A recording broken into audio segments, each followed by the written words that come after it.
Hi, I'm John Messer. I'm the Leadership Development Catalyst for LumenXUSA.org.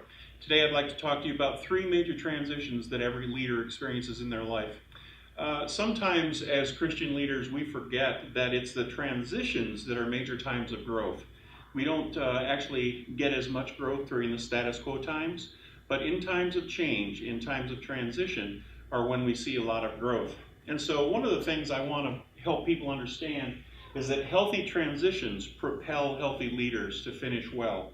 And my goal as the Leadership Catalyst is to help you finish well, whether you're a pastor or an elder or a deacon, or whether you're just an everyday normal Christian person. I want to help you finish well. So let's talk about the three transitions and the importance of having healthy transitions.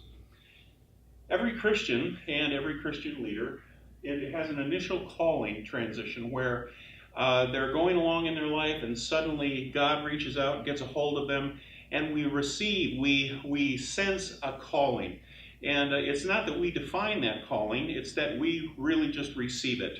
And so in that transition, we change our attitudes from one of not being called to being called, from not being of God's people to being of God's people, and from that point on, our life has been changed. But one of the things we have to understand, which maybe is misunderstood, is that calling is not the only significant transition in the Christian life. There's another transition that happens in your 40s or 50s, sometimes late 30s, but more often than not, it's in your 40s and 50s. And that is kind of that second calling where God says, now I want to work on you for your ultimate contribution.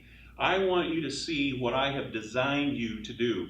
That Ephesians 2:10, the good works God has prepared in advance for you to do. That happens somewhere in your 40s and 50s.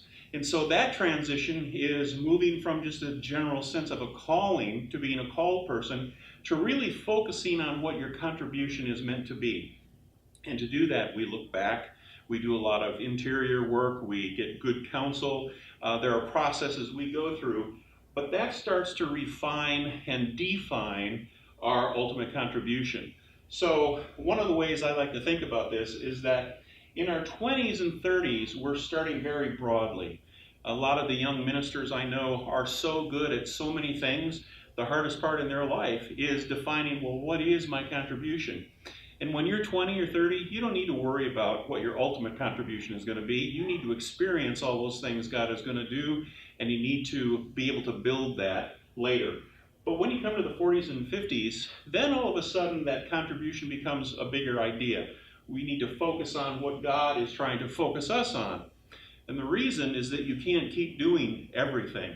You have to choose, what was I made to do? What contribution am I uniquely designed to make to the kingdom of God? And then when we get to our 60s and 70s, sometimes 50s, but usually at 60s and 70s, we're talking about convergence.